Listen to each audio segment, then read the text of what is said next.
Здравейте и добре дошли в новия епизод.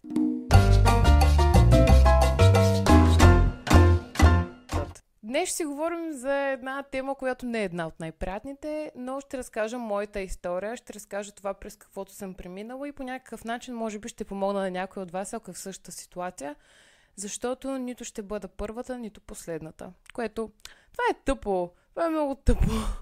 Детството ми. Моята история е такава, че аз цял живот не съм имала бащинска фигура до себе си, защото майка ми и баща ми са се разделили, когато съм била малка.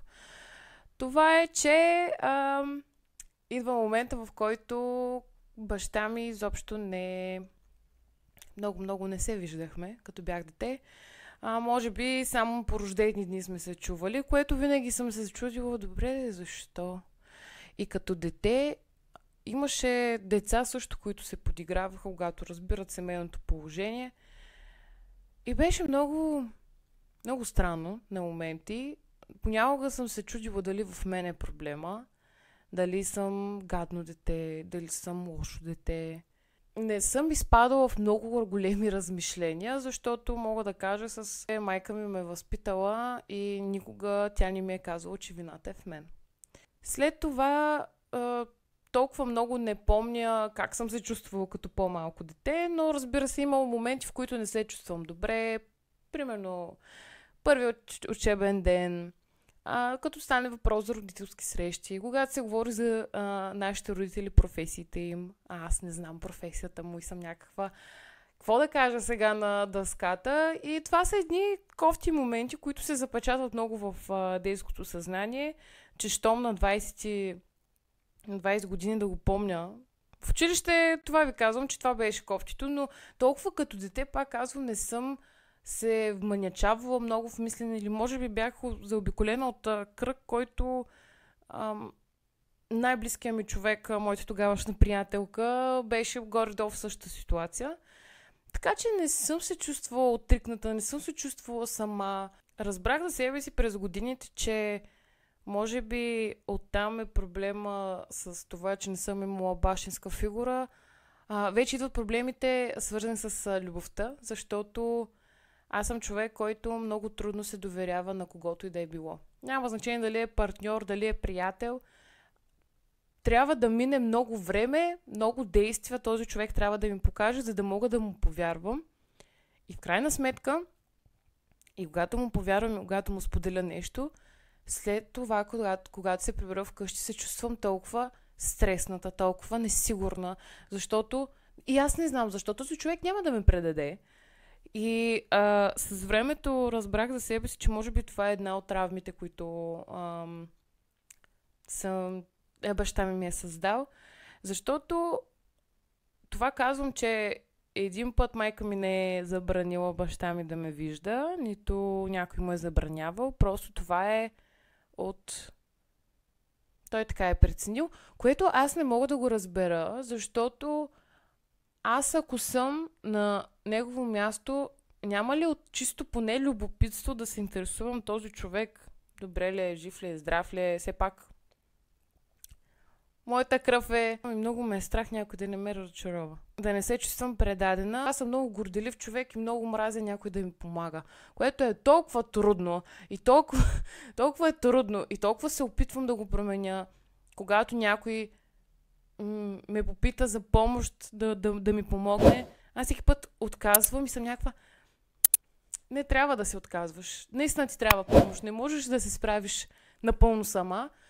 И това се боря лека по лека и го разбрах, че е една от травмите в детството ми. Вече ако някой психолог гледа, може би ще може да направи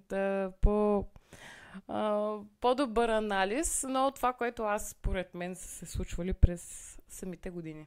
Този клип ми е един от първите, които говоря малко по-лични неща за себе си.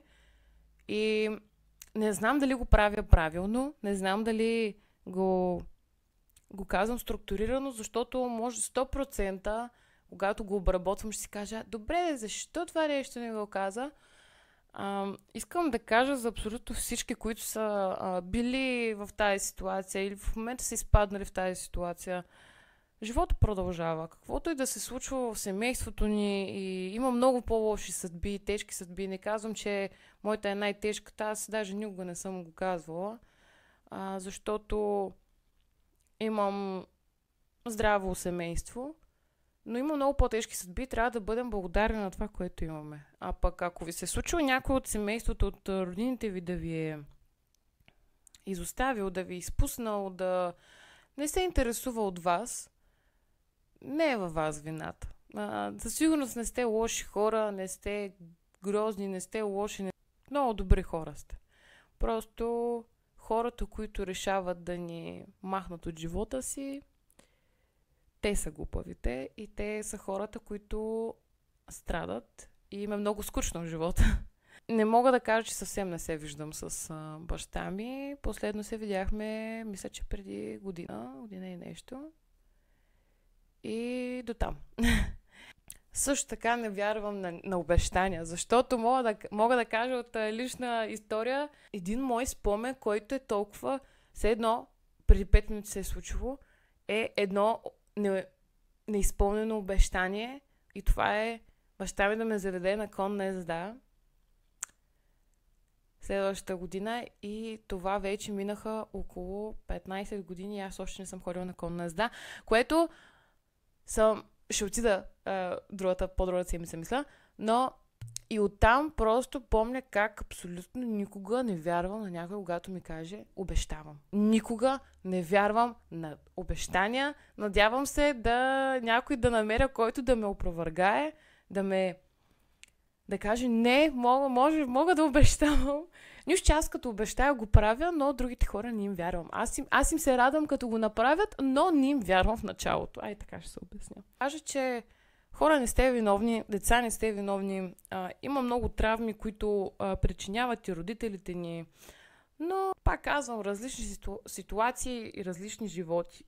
Аз не съм го приела, може би, толкова навътре в сърцето си, в съзнанието си, защото аз по някакъв начин съм простила, съм благодарна на това, което ми се е случило. Просто 100% пак казвам, когато обработвам този клип, ще се сетя много други неща, което ще го направя в друг клип, ще обясня нещата.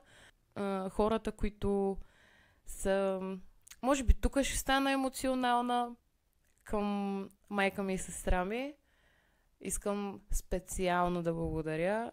Може би тук е момента, в който благодаря, защото ние сме били винаги ние трите и сме се справяли с много трудни ситуации, чисто също така и финансови, и емоционални сривове, и какво ли не, и ученически, и университетски драми. Винаги сме били ние трите и сме се справили сами, което е нещо много голямо за мен.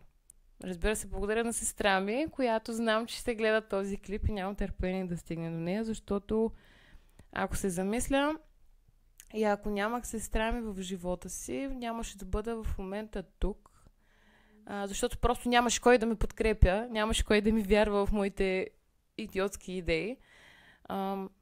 И много съм благодарна, че имам в живота си, защото просто не мога да си представя да я нямам. Сега до майка ми, защото тези две жени са моят живот. А пък майка ми е истинска Wonder Woman, жената чудо, защото е успяла да има кариера, успешна. Успяла е да отгледа две уникално добри, хубави деца, възпитани. Никога не сме правили глупости с сестра ми, никога не сме взимали наркотици, никога не сме бягали от вкъщи. Уникално възпитани деца, които ни им е липсвало. Колкото и да е било трудно, никога не ни е липсвало. Да, може би малко ще изчакаме, но просто много благодаря, мамо. Просто каквото и да направя в живота си, нататък никога няма да мога да върна това, което си ми дала. Така че безкрайно много благодаря, защото наистина от вас двете нямаше в момента да седя тук, нямаше в момента да се опитвам да сбъдна мечтите си, нямаше да бъда това, което съм. Пък мисля, че съм много готин човек. И като за финал, препратка за него. Не знам дали ще гледа този клип, не съм сигурна, но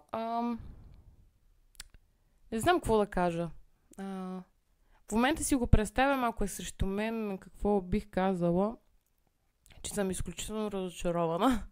Това е първото, че му пожелавам никога да не го прави повече. Никога да не прави тази грешка, да изоставя някого, да го пренебрегва. Поради една или при друга причина, която не я знам. Защо? И че му пожелавам хубав живот, който ще си продължава без мен, иска, не иска, ще си продължава. И в момента, може би, ако който и да е останал в клипа, си е задал въпроса, бих ли простила? Сега се замислям, бих ли простила? В някакъв момент съм простила, но в друг момент не съм простила, защото за мен много втори шанс няма. И